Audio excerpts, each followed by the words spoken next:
Assalamualaikum warahmatullahi wabarakatuh. Allahumma sholli ala sayyidina Muhammad wa ala ali sayyidina Muhammad. Ada satu hadis Nabi Shallallahu Alaihi Wasallam yang populer di kalangan umat muslim, terutama bagi mereka para penuntut ilmu.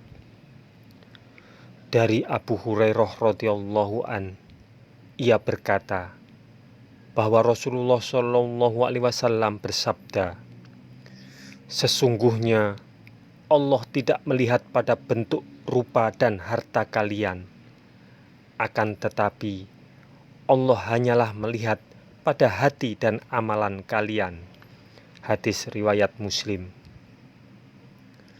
Sesungguhnya orang yang paling mulia di sisi Allah adalah orang yang paling takwa di antara kamu. Surah Al-Hujurat. Ada satu kisah sahabat Nabi yang begitu menyentuh hati karena memilih berjihad bersama Rasulullah Shallallahu Alaihi Wasallam daripada kenikmatan dunia. Allah pun menjadikannya syahid dan menjadi rebutan para bidadari. Namanya Julaibib radhiyallahu anhu. Begitulah ia dipanggil. Namanya menunjukkan kalau ciri fisiknya yang kerdil dan pendek. Nama Julaibib merupakan nama yang tak biasa dan tidak lengkap. Nama ini bukan ia sendiri yang menghendaki, bukan pula orang tuanya. Julaibib hadir ke dunia tanpa mengetahui siapa ayah dan ibunya. Demikian pula orang-orang semua tidak tahu atau tidak mau tahu tentang nasab Julaibib. Bagi masyarakat Yasrib, tidak bernasab dan tidak bersuku merupakan aib yang besar. Tampilan fisik dan keseharian Julaibib yang lusuh menjadi alasan orang lain tidak mau dekat-dekat dengannya. Wajahnya terkesan sangar, pendek, bunguk, hitam dan fakir. Kainnya usang, pakaiannya lusuh, kakinya pecah-pecah tidak beralas. Tidak ada rumah untuk berteduh, tidur hanya berbantalkan tangan, berkasurkan pasir dan kerikil. Tidak ada perabotan minum, hanya dari kolam umum yang diambil dengan telapak tangan.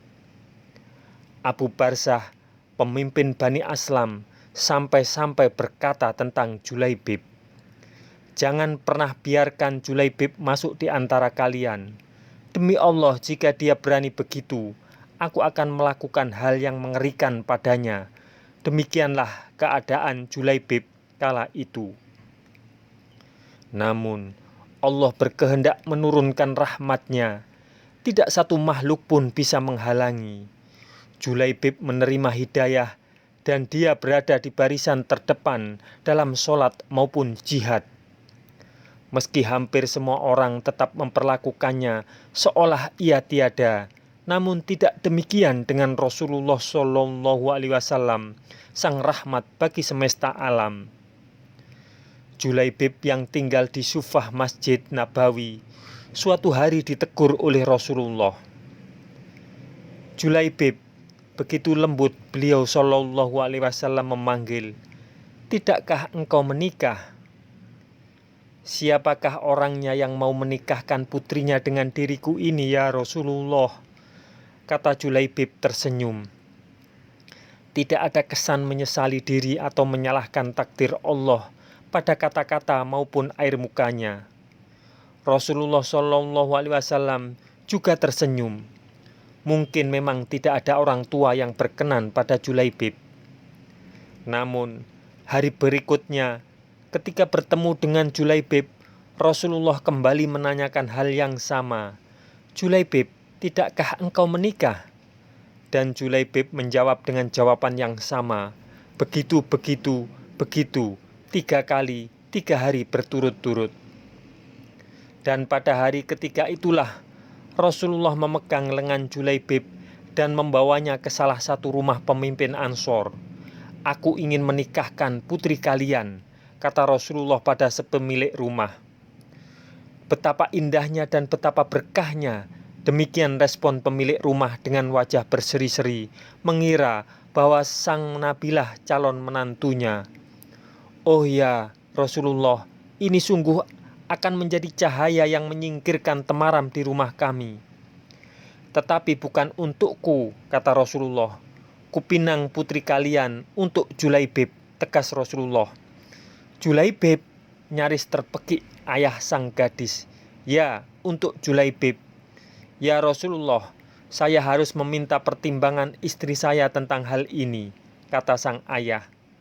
"Dengan Julaibib?" istrinya menjawab. "Bagaimana bisa?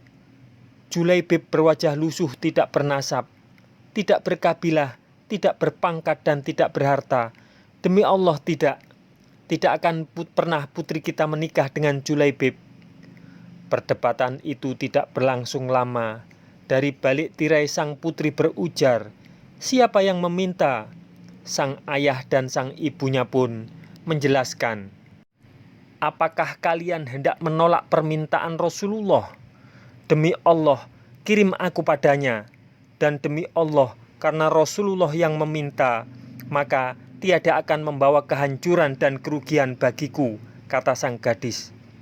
Sang gadis soleha itu lalu membaca ayat yang artinya, "Dan tidaklah patut bagi lelaki beriman dan perempuan beriman, apabila Allah dan Rasul-Nya telah menetapkan suatu ketetapan, akan ada bagi mereka pilihan lain tentang urusan mereka. Dan barang siapa mendurhakai Allah dan Rasul-Nya, maka sungguhlah dia telah sesat yang nyata." Surah Al-Ahzab.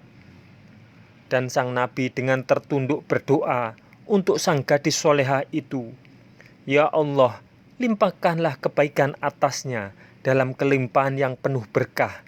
Jangan kau jadikan hidupnya payah dan bermasalah." Demikian doa indah Rasulullah. Maka benarlah doa Nabi Shallallahu Alaihi Wasallam. Tak lama kemudian Allah karuniakan jalan keluar baginya. Kebersamaan di dunia ternyata tidak ditakdirkan terlalu lama. Meski itu, dunia sang istri saleha dan bertakwa, tapi bidadari telah terlampau lama merindukannya di surga. Julaibib lebih pantas penghuni surga daripada dunia yang tidak bersahabat padanya. Saat syahid di medan perang, Rasulullah begitu kehilangan. Pada akhir pertempuran, Nabi Shallallahu Alaihi Wasallam bertanya, "Apakah kalian kehilangan seseorang?" "Tidak ya Rasulullah," serempak sahabat menjawab. "Sepertinya Julaibib memang tidak berarti di kalangan mereka." "Apakah kalian kehilangan seseorang?" tanya Rasulullah kembali. Nabi Shallallahu Alaihi Wasallam bertanya lagi. Kali ini wajahnya merah bersemu. "Tidak ya Rasulullah." Kali ini sebagian menjawab dengan was-was. Beberapa orang menengok ke kanan dan ke kiri. Rasulullah menghela nafasnya. "Tetapi aku kehilangan Julaibib," kata beliau. Para sahabat tersadar. "Carilah Julaibib."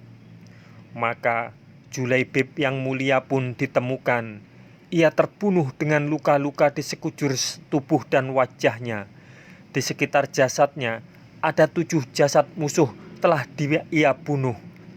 Rasulullah dengan tangannya sendiri mengkafani Julaibib. Beliau mensalatkan dan berdoa, "Ya Allah, dia adalah bagian dari diriku dan aku adalah bagian dari dirinya," kata Rasulullah.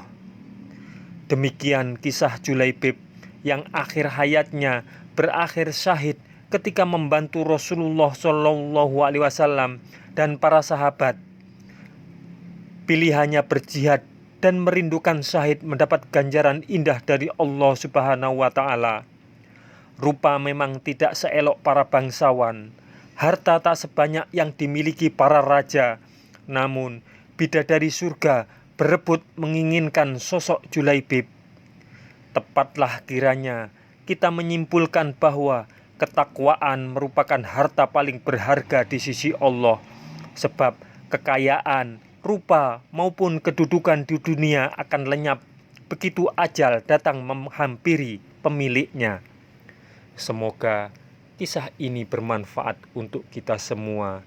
Wassalamualaikum warahmatullahi wabarakatuh.